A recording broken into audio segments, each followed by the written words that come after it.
Hey guys, welcome back to the Resilience Pod. You're here with me, your host Rena Singh. Thank you so much for tuning in today, whether you are watching or listening. I am truly grateful. Now, it's 2020, we've entered a new decade and we are back in the pod talking about, yep, you guessed it, books. You can see my vast collection behind you. Now, on reflection, I'd like to bring to you a collection of the books as recommended by the real models in our resilience industry. So please sit back and enjoy. Really excited to share this with you. So this book is called Flow, and it's by a guy called Mihaly Csikszentmihalyi. Okay. And maybe you can put the spelling of that on there. I will. And this book is all about the experience of flow in our lives and in our work. And so flow is essentially that feeling that you get when you are in the zone. So, you know, we all have those moments where we are doing something. For me, it's like public speaking. For someone else, it'll be writing a report. For some people, it will be reading. Where time stands still, you forget yourself, the roof could cave in and you wouldn't notice. You know, you just feel like you're on fire. And it's actually, you feel like it's the best you could feel about what you're doing in your life. And it's absorbing. And this book is about how to increase our ability to experience in the zone and flow moments through every aspect of our life. So in our relationships, in our interactions with people at work, through the work that we do. And I love this book because really it takes you through the whole journey in the science of what we think of as happiness, which in some respects is seen as pleasure, i.e. my needs have been met. That was very pleasurable, my needs were met. Versus enjoyment, which is my needs were met, but I also went above and beyond what I'm programmed to do or what I expected to achieve. That's where real enjoyment comes. So the book is all about how do we achieve enjoyment, growth and success in our lives by using our attention and our focus to be absorbed and in the zone. I haven't been able to put it down. It's called The Hotel on the Roof of the World, 5 years in Tibet. To me, it's all about like being outside of your comfort zone. And this guy definitely goes outside of his comfort zone. I think he's a British guy. He works in luxury hotels. He was working in France and he was looking for an adventure and a challenge. So somehow he ended up working in Tibet, and it's really all about getting out of your comfort zone, the stories that he has to tell, like just the flights that he had to get on with the planes almost falling apart. He's got this one story where he's sitting there in Chengdu at the airport and somebody is fixing the screws of the plane outside with a screwdriver. Oh my gosh. How interesting. It's just like, really, it's so important to get out of your comfort zone, and I'm like the biggest scaredy cat. I would never go on a roller coaster. I don't think that I'll ever go to Tibet because the flight there is just an absolute joke, and I'm scared of flying, but I will, I want to see the world, so that's my bit. I'll go on a big normal flight with a big plane, but I don't think I'd ever go on a tiny plane to land in the Himalayas in this tiny airport. But it's so inspiring to read about this, about people that do stuff like that. They go to a country like nobody speaks English there, and he's like, oh, I'll just have to learn Tibetan. I don't even know what you call language. I just have to learn the language when I get there. And it's so interesting. Wow. And you know what, actually, reflecting back, this book is actually all about resilience as well, isn't it? It is. And you probably didn't even realise when you picked it up that actually it can relate to that. And all the things you talked about, personal resilience, you're actually seeing in this book. Exactly. And like I said, amazing. Personal resilience then leads to professional resilience. Absolutely, so it all ties in. Great. So just remind our viewers what the book is called again. The Hotel on the Roof of the World, 5 years in Tibet. Just show us the book. I can really recommend it. Battle Room to Boardroom. Actually written by one of the professors I've worked with at the Defence Academy in Swindon. And he's actually taken a lot of lessons from the military and said, how can we convert them into the boardroom? Because if you walk into industry, you'll hear things like wargaming, strategizing. They're using a lot of military language, sometimes not understanding where it's come from and how to use it. And you suddenly find that when people talk about strategy, they're not talking about the high level 10 to 15 year plan. They're talking about the thing they're doing for the next 3 or 4 weeks and the confusion around the whole concept. So that's why I've got this. Again, a very interesting understanding and very powerful when it comes to change management.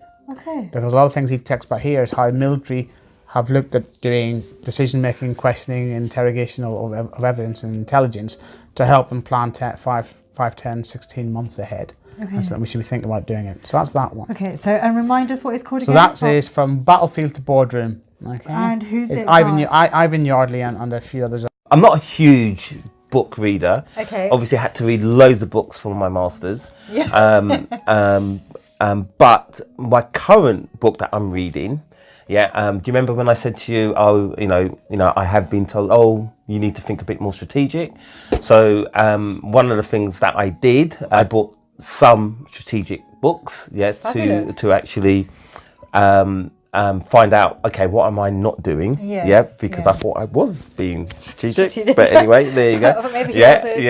Or maybe. So here's one. Great book. Wow. Strategic in Action. It's a really good book actually. And the reason why I like this book is, as they're talking about all of the things that you need to think about, they put real world examples in there. So you'll see companies mentioned here like Apple and even Lidl's in here. About some of the things that they've actually implemented and stuff like that. It's a really good book. Really good book. So it's by Max McEwen. It's a really good book. So my favourite book is This Is Going to Hurt by Adam Kay. Okay. And you may have heard of it because it's getting a lot of traction now, and I listened to a podcast with Adam the other day and talking about it. And the reason why I like it is I find it quite entertaining, so I would highly recommend that you give it a read. But it is basically off his notes and diary entries as a junior doctor. Wow. It's now put into a book, and he's left the medical field, but he's gone back and gone through all of his diary entries and has turned it into a book. Wow. And I suppose with my crisis hat on, the reason why I quite like it is I always say in my courses that you should keep a diary in instant response. And that's because after it's all over and it's been really busy and you reflect on it in a couple of years, you'll say to me, it was a really busy time, it was really intense. But it was good. We got there in the end, and it was great. But actually, we're not unpicking the frustrating days, the things that didn't work, the things that worked really well, the things we would make sure we did again. It all just gets lost in noise unless we write it down. So such good notes is because it's so busy, and how are we ever going to remember that train of thought? And it might make a great book, but it might also help you one day if you were on the stand. Or interviewing for another role and having to explain why you made a decision at a certain time. So I'd highly recommend it. It's very entertaining as a book. Okay. But it will make you realise reason why keeping a diary is really important. Okay, and remind the viewers what the book is again. This Is Going to Hurt by Adam Kay. Great. An amazing book. It's called The Secret. And it's kind of like a self-help book, but not. But it's about the law of attraction. So how to make things come to you. And most people will be like, yeah, right. As if I can like close my eyes and ask for money and it'll appear. Yeah, it doesn't quite work like that. I've tried. But we've all visualised the fancy car and it's not come yet. No. But I think it's almost changing the way you think and being more positive and not being so negative. Because I did fall into the trap of, oh, this isn't happening and that doesn't work. Yeah. But this book definitely changes your thinking on that and helps you be different. So, and also it really drums into you about being grateful. And that's something I'm rubbish at. So like, I'm always striving for the next thing, always wanting bigger and better. But I've actually learned to be like, do you know what? Everything I have is amazing and I've worked hard for it. I haven't been lucky. It's genuine hard work. And I am grateful for it and I love everything I have and where I am. So that's what this has taught me and that's why I love it so much. Positivity, guys. That's what we want. So remind us again what the book is. The Secret. Being actually one of the bestsellers, just by chance, is How to Speak to Anyone. It's this lady called Leo. Oh, okay. She's a fascinating American woman who's an entrepreneur in the States in a male-dominated environment. And she provides, in this particular book, I believe it's 92 ways of talking to people, which is my Bible. You just getting into the first few chapters. There's a couple of my favourites.